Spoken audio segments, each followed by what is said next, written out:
My parents asked me to co-sign my sister's loan and committed credit card fraud in my name. So, I cut all ties. I'm 28, and I've spent the last 6 years grinding away in software development, building the life I always wanted.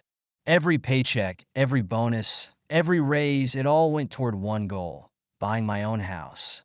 Not just any house, but something I could truly call mine, earned through my own sweat and determination. But to understand why this matters so much to me, you need to know where I came from. I'm adopted.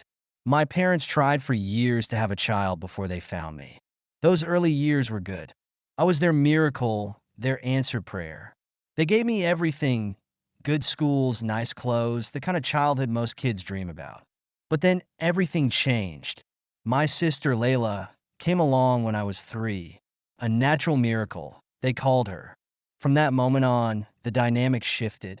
Layla became the golden child, the one who could do no wrong. Every achievement, no matter how small, was celebrated. Meanwhile, I became the responsible older brother, expected to look out for her, pick up the slack, and fix her mistakes. Growing up, I learned to be self-reliant. While Layla got endless second chances and constant support, I knew I had to make my own way. So I threw myself into my studies, earned scholarships, and landed a decent job right out of college. But instead of pride, my success seemed to spark something else in my family. The idea that my achievements were a resource they could tap into whenever they wanted. I moved out after college, determined to build my own life. It wasn't easy at first. Entry-level salaries in tech aren't what people think they are, especially in a city with sky-high rent. But I made it work. I lived below my means, picked up freelance work on the side, and slowly built up my savings. My dream of homeownership wasn't just a fantasy anymore. It was becoming a real possibility. Then came that Sunday afternoon that changed everything. I was in my apartment, reviewing some code for a Monday morning meeting, when I heard the knock. My parents showed up unannounced. Mom had that look on her face, the one that always preceded a favor that wasn't really a request. "Honey, we need to talk," she said, settling onto my couch without waiting for an invitation. Dad hung back near the door, his expression unreadable. "It's about your sister." I felt my stomach tighten. These conversations never ended well. "Layla's found the perfect house," Mom continued, her voice taking on that excited tone she only used when talking about my sister. "It's just 10 minutes from us in that nice neighborhood near the park. You know, the one with the good schools?" I nodded, already seeing where this was headed. "The thing is," she leaned forward, clasping her hands together, "the market's so competitive right now. We need to move fast. And well, Layla's still in grad school. The bank won't approve her loan without a co-signer." There it was, the ask that wasn't really an ask. "We've already put in an offer," Dad finally spoke up, as if this detail would somehow make it better. "The seller's accepted, but we need to secure financing in the next week." I sat there, stunned. They'd already made an offer? Without even talking to me first? "Wait," I said, trying to process this. "You want me to co-sign a mortgage for Layla? When she's still in school? With no income?" "She has her teaching assistant position," Mom quickly interjected, "and we'll help with the payments until she graduates. Plus, the market's only going up. It's really an investment opportunity if you think about it." I couldn't believe what I was hearing. Mom, being a TA, barely covers groceries. And what happens when she graduates? She'll have massive student loans to pay off. How is she going to handle a mortgage on top of that? "That's why we need you," she pressed. "Your credit score is excellent and you make good money. The bank would approve it right away with you as co-signer. And we need about $40,000 for the down payment." $40,000? I nearly choked. "That's most of my savings. I've been saving that for my own house." "Don't be selfish." Mom's voice turned sharp. "Family helps family. We raised you, gave you everything. Now it's time for you to step up and help your sister." Dad stepped closer, his voice attempting reason. "Son, we know it's a lot to ask, but think about Layla's future. She needs this stability, this foundation to build her life on. You're in a position to help make that happen." I stood up, needing to move, to think. You don't understand. If I co-sign and she can't pay, which is likely given her situation, I'm on the hook for that mortgage. My credit would be ruined. I wouldn't be able to buy my own house for years, maybe decades. We wouldn't let that happen, Mom insisted, but her words rang hollow. These were the same parents who'd let Layla rack up credit card debt in college, always swooping in to bail her out at the last minute. And what about your wedding fund? Mom added, her voice taking on that manipulative tone I knew too well. We've been saving to help you when you get married. But if you can't help your sister now, the threat hung in the air, clear as day. Help Layla, or kiss any future financial support goodbye. My phone buzzed, a text from Layla. Please help me with this. I can't do it without you. Don't leave me stranded. The pressure was mounting. Mom's expectant stare, Dad's silent guilt trip, Layla's pleading messages. It was all too familiar, this dance we'd been doing for years. Me, the responsible one, expected to sacrifice my dreams so Layla could have hers. But something was different this time. Maybe it was the years of therapy helping me recognize these patterns. Maybe it was the countless nights I'd spent working late, building my savings dollar by dollar. Or maybe I just finally had enough. No, I said, the word coming out stronger than I expected. I won't do it.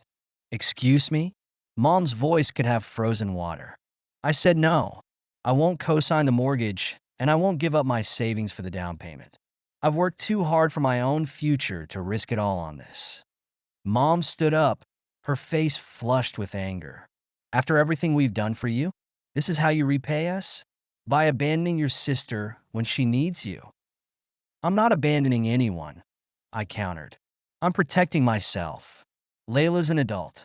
If she wants a house, she needs to work for it, just like I have. You're being selfish, Mom spat. Where are your family values? We didn't raise you to be like this. Dad tried to play mediator. Maybe we could find a compromise, but I was done compromising. Done being the family ATM. Done sacrificing my dreams to enable my sister's lack of planning. There's no compromise here, I said firmly. I love you all, but I won't set myself on fire to keep Layla warm. She can rent until she's financially stable, just like I did. The aftermath was exactly what I expected. Mom stormed out, declaring me dead to her. Dad followed, shaking his head in disappointment. My phone blew up with messages from relatives, some supporting me, others calling me heartless. Layla's response was the worst. She accused me of ruining her life, of being jealous of her, of wanting her to fail. The same sister who'd grown up watching me work multiple jobs to put myself through college now called me privileged and selfish. This whole mess forced me to reevaluate everything. I love my family, I truly do. But love shouldn't mean sacrificing your future. It shouldn't mean being guilt into financial decisions that could ruin you. And it definitely shouldn't mean being treated like a backup plan for someone else's poor choices. I've spent years trying to be the good son, the responsible one, the fixer. But where has that gotten me? The more I succeed, the more they expect me to give. The more I achieve, the more they treat my success as a family resource rather than my personal accomplishment. Some family members have reached out, telling me I should just help to keep the peace. But I'm done keeping the peace at the expense of my own future. I've worked too hard, sacrificed too much, to let guilt or manipulation derail my life now. They can call me names. They can twist the narrative. They can cry in guilt and manipulate all they want. But I'm done sacrificing my happiness to maintain a family dynamic that only benefits them. My success isn't theirs to claim, and my future isn't theirs to dictate. I thought declining to co-sign Layla's mortgage would be the end of it. A tough decision, sure, but one I could handle and move past. I was even starting to feel proud of myself for finally standing up to my family's financial manipulation. Then came the discovery that shattered whatever remaining trust one had in my parents. A close friend who works in finance had pulled me aside after hearing about the mortgage situation. Look, she said, I've seen this kind of family pressure before. You need to check your credit reports like yesterday.